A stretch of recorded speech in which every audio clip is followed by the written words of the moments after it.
Bismillahirrahmanirrahim. Alhamdulillahirabbil wassalatu wassalamu ala asyrafil anbiya'i wal mursalin wa ala alihi wa sahbihi ajma'in. Assalamualaikum warahmatullahi wabarakatuh. InsyaAllah pada sesi tazkirah kali ini saya akan berkongsi mengenai kisah Nabi Nuh. Iaitu kita kenal dulu sedikit susu galur daripada Nabi Nuh. Nama Nuh bin Lamik ataupun Lamad bin Metusaleh bin Idris alaihi salam, iaitu Nabi Nuh ni adalah daripada susu galuh Nabi Idris alaihi salam. Nabi Nuh juga adalah antara nabi dan rasul yang Allah kurniakan kepadanya umur sehingga 950 tahun. Dan pada zaman waktu Nabi Nuh ni adalah kemusyrikan pertama yang berlaku, iaitu sampai tahap manusia dah mula untuk menyembah berhala. Nabi, seperti mana kita tahu, Nabi Nuh telah berdakwah selama 900 tahun. Dan pada akhirnya, Nabi Nuh telah angkat tangan berdoa kepada Allah supaya Allah hancurkan semuanya. Apa doa Nabi? Rabbi la tazar 'alal ardi minal kafirina dayyara. Satu rumah pun jangan tinggal, hancur semua. Nabi Nuh doa ni setelah 900 tahun Nabi Nuh berdakwah kepada kaumnya. Bukannya selama 30 tahun doa macam ni dah. Bukan selama 60 tahun, bukan selama 100 tahun, tapi selama 900 tahun. Itu bukannya satu tempoh yang sangat singkat kan. Itu tempoh yang sangat lama. Maka ketika itu Allah pun mengilhamkan kepada Nabi Nuh untuk membina satu bahtera yang sangat besar. Tapi bahtera ni, satu kapal ni, jangan bina dekat tepi laut ke tepi sungai, tapi bina satu dekat kawasan padang, dekat atas bukit, atas gunung yang sangat tinggi kan. Lepas tu lepas Nabi Nuh dapat ilham ni, Nabi Nuh pun buat siap selesai. Lepas tu waktu ni air pun mula turun, air hujan turun dengan lebat. Lepas tu keluar air daripada pusat-pusat bumi. Maka waktu tu Allah ilhamkan pula kepada Nabi Nuh, satgi ni lepas kalau sebelum satgi time kapal nak gerak, Nabi Nuh bacalah Bismillahirrahmanirrahim wa mursaha. Maksudnya Allah minta waktu satgi kapal nak gerak ni, suruh Nabi Nuh baca Bismillahirrahmanirrahim wa mursaha.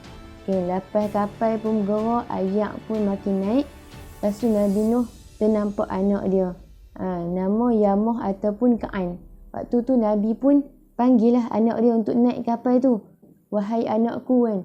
Kalau orang bahasa Arab, ya bunai ni macam panggilan manja. Wahai anakku, mai naik kapal bersama kami. Naiklah bersama kami dan janganlah engkau tinggal dengan orang-orang kafir. Waktu tu anak dia jawab apa? Surah Hud ayat 43 sambungan. Qala sa'awi ila jabalin ya'simuni minal ma'. Dia jawab, aku akan pergi berlindung ke sebuah gunung yang dapat menyelamatkan aku daripada air. Maka lepas tu Nabi Nuh sempat pula jawab. Nabi Nuh kata apa? Qala la 'asimal yawma min amrillahi illa man rahim.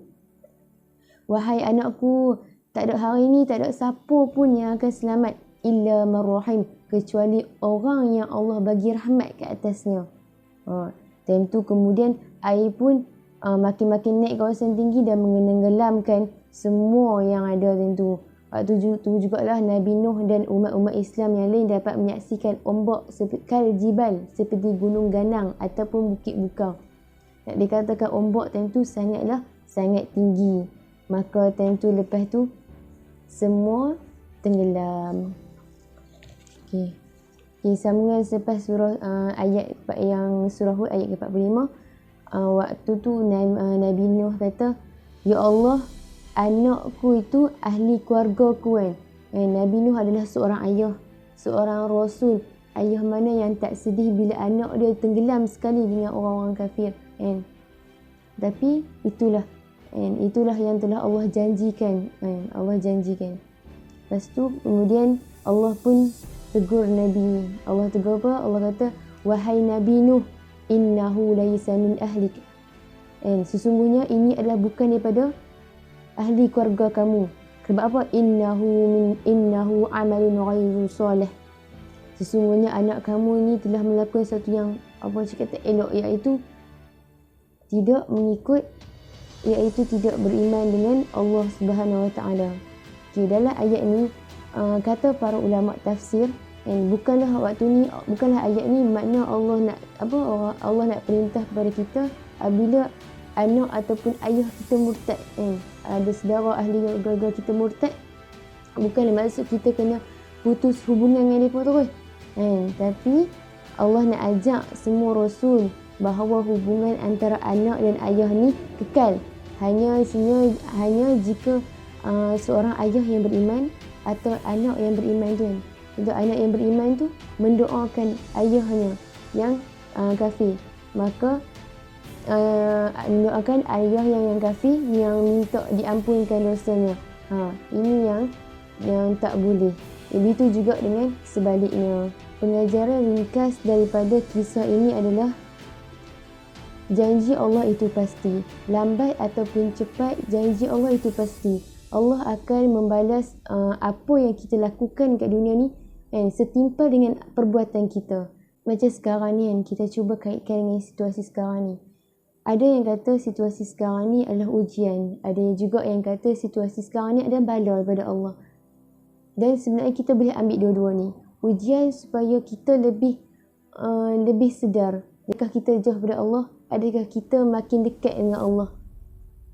Ujian ni ajar kita erti kesabaran untuk kita kembali kepada Allah, kepada pencipta kita. Dan bala sebab apa? Sebab Allah nak bagi peringatan kat kita yang setiap apa yang Allah janji dalam Quran, setiap apa yang Rasul yang kita sampaikan kepada kita adalah benda yang betul, benar. Syurga dan neraka itu pasti. Kiamat itu ada. Kita jugalah kena memanfaatkan masa yang kita ada ni. Kita kena bersyukur sebab kita dilahirkan dalam keluarga yang Islam. Keluarga yang memang kita Islam pada awalnya. Bukannya kita mu'alaf.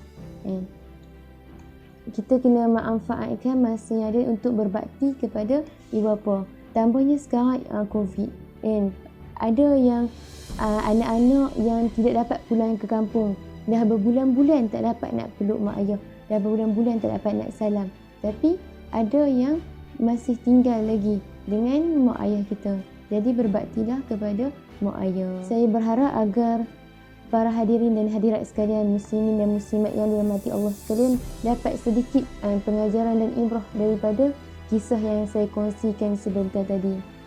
Saya menyeru kepada diri saya sendiri dan muslimin dan muslimat sekalian untuk kita kembali kepada Allah, untuk kita sentiasa bermuhasabah diri, untuk kita sentiasa ingat diri kita, ingat yang kita ini adalah hamba Allah.